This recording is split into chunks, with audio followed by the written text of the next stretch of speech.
of the Constitution was enacted, signed into law in 1996 by then President Nelson Mandela. In studio this morning and talking to us this month is Sarah Mota, for Vulnerable Groups Programs Manager there at Foundation for Human Rights. And we're going to be also looking at the aspects of youth rights as well this morning. Morning, Msa.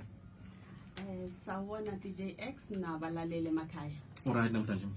Siyaphila ninjani? No. See, right, last week we had a chat with you on the phone. Today we are honored that you are joining us in studio. It's a pleasure. All right, let's remind the listener just quickly, Guti, who's Sarah Mota, what do you do exactly, and what does the organization Foundation for Human Rights do exactly?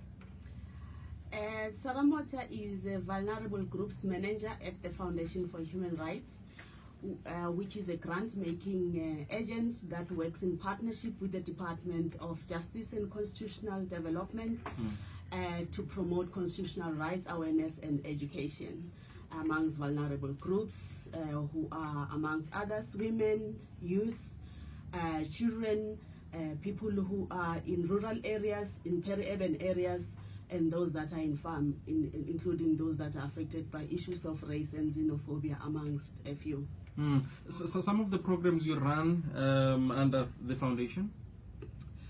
Well, there's quite a number of programs that we have. One of them is called Human Rights Awareness, where we support civil society organizations, NGOs, NPOs, including what is called community-based advice officers, to do their activities on promoting constitutional rights awareness. The community-based advice officers are also further supported to provide free paralegal services to vulnerable groups in order to access justice. So they provide referrals and advice on where people can access justice when their rights are being violated at a community level, and those are based in different communities across the country. So that's human rights awareness. And then public policy is where the foundation supports platforms that engages the vulnerable groups with decision makers, with government, with Chapter 9 institutions, in order to bring both the top structures and the bottom layer of people to engage with each other face to face. Remember, DJX, the Constitution has a vertical and a horizontal application, which means it applies both to the rich and poor, those in government, those in business, in the private sector, and the ordinary citizens. No. Quite a mouthful there. Before we get into the aspects of youth and their rights, you have constitutional booklets with you, and I would assume that this, as you advocate for this is what you'd like every person to have. That's the importance of this book. I brought my own book and it's so old, but I still keep it with me. Thank you, X.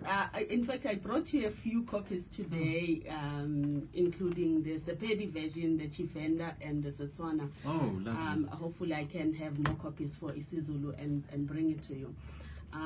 So for us, it's important that our people in South Africa get to know of the rights that are enshrined, in particular in the Bill of Rights. The right to human dignity, the right to life, right to education, right to healthcare, and the right to live in a clean and healthy environment, amongst others. So these are core, and then you have what is called the National Development Plan, which is called Vision 2030. It talks of active citizenry. So for us, when we educate the vulnerable groups, we look into a citizenry that is active, that will hold government accountable wherever there's injustice and violation of these rights that I've just mentioned.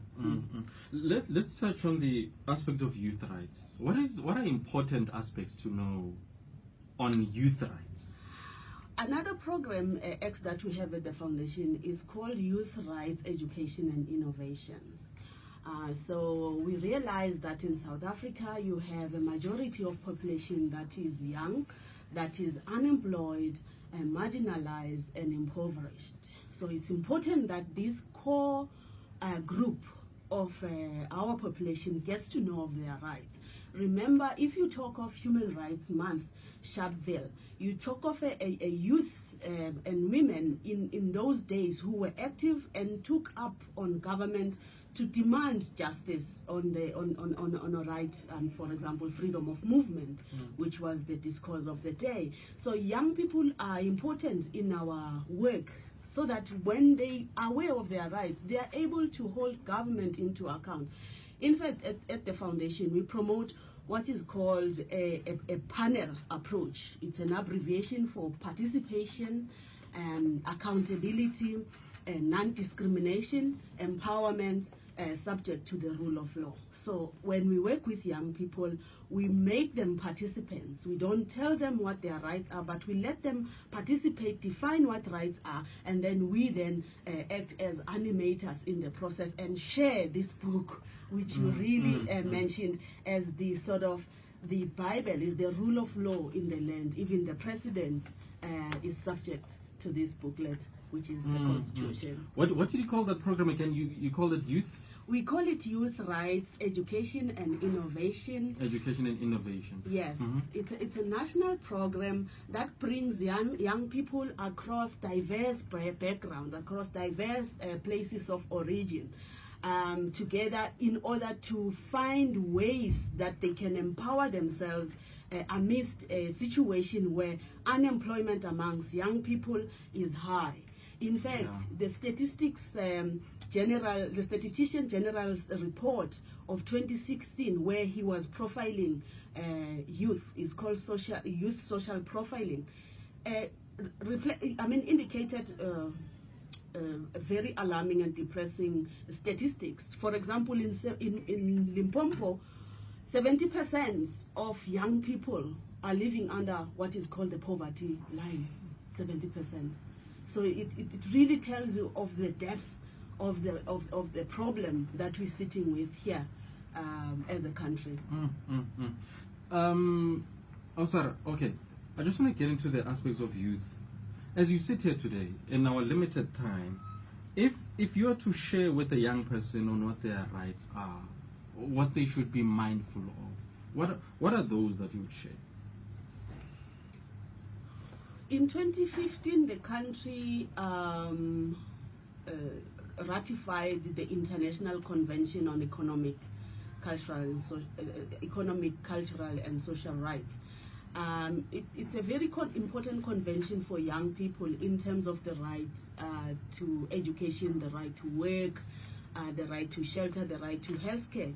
The most important thing for young people is to be aware of these rights and take them with their hands. You know, as I said last week in the program, they must take upon themselves and become active citizens and question government and make them accountable to deliver on the services that they are mandated to do. So for us as the foundation, it's important that the citizens become capable and get empowered to take these rights in their own hands and then question and dialogue with government in a peace, non-violent way, but ensuring that there is, justice at the end of the day, and the young people in this country are able to live in dignity, because dignity means I have food, I have clothing, I have shelter, I have education, I have access to healthcare, so that's what is important. And I think, as you mentioned earlier as well, young people in their majority are unemployed, do not have work, and live in abject poverty. And then the question becomes, how are they going to build their lives? How do we expect them to build? There's a constitutional booklet, there's the laws of the republic, but how do we guarantee that they can actually live up to those aspects of the rule of law as well? For someone who's not familiar with the African Youth Charter, what is the African Youth Charter all about? The African, DJ X, you have what is called domestic laws and regional laws, including international laws. So regional laws, these are laws that apply to the continent. So when we talk of the African Youth Charter, is one of the regional laws or charters that we have, which, if you look at it, it's written or more or less scripted, similar to our National Youth Policy 2020. It's another mechanism, another point of reference for young people to look into. You know, before a charter or a law becomes recognized in South Africa, the country must sign and ratify.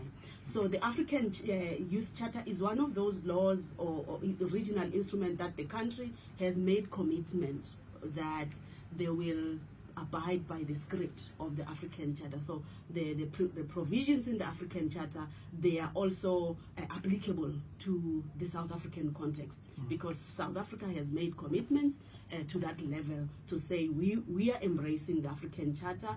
And if you can read, for example, the preamble of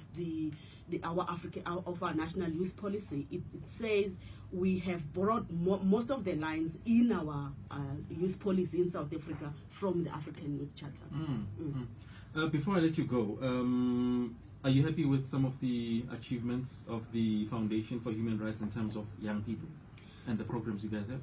Certainly, we have what is called a significant story of change. We started this program in 2016.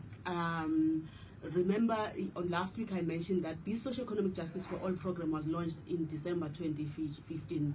Virtually, it means we started operating under this program in 2015. 2016, we started, and we have now been collecting what is called stories of change, where young people are reporting the impact that the program is having on them, on accessing basic things, you know, like housing, healthcare, information, which is something that they didn't know they have rights to. They can question municipalities, you know, on certain programs where they are supposed to participate, such as the Integrated Development Plan at the municipality, where quite often those platforms are politicized. But they are spaces where ordinary citizens, in particular young people in municipalities, must participate and design and plan service delivery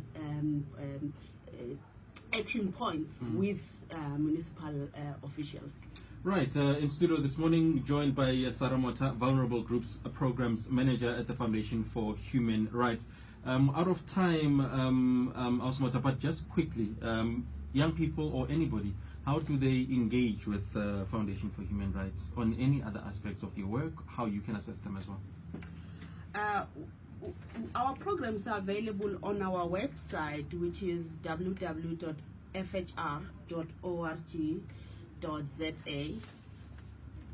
Okay. We also have a Facebook page, Foundation for Human Rights. You can find us on Twitter. We also have a line you can call 011 484 0390. 0390. Yeah. So it is www.fhr.org.za, or you can also alternatively call 011 484 0390. You were saying on social media? On social media, you can find us on Foundation for Human Rights. Foundation for Human Rights. Yeah. Sarah Mota, thank you so much for your time this morning, and thanks for the booklets as well. And if they can make a difference to somebody, we are more than happy to share the information. Thanks, DJ. Thanks for the opportunity again. Lovely stuff. I am sure and I'm certain that we'll have a chat again with Sarah Mota next week, Tuesday. We're back with you tomorrow morning. Thank you so much. I'm just going to ask you to remain seated now. We just need to take the news. You can use this mic now. We just need to take the news quickly. Oh, sorry. What's this? Scarf. I'm sorry. Okay, stand by, guys. Can I get the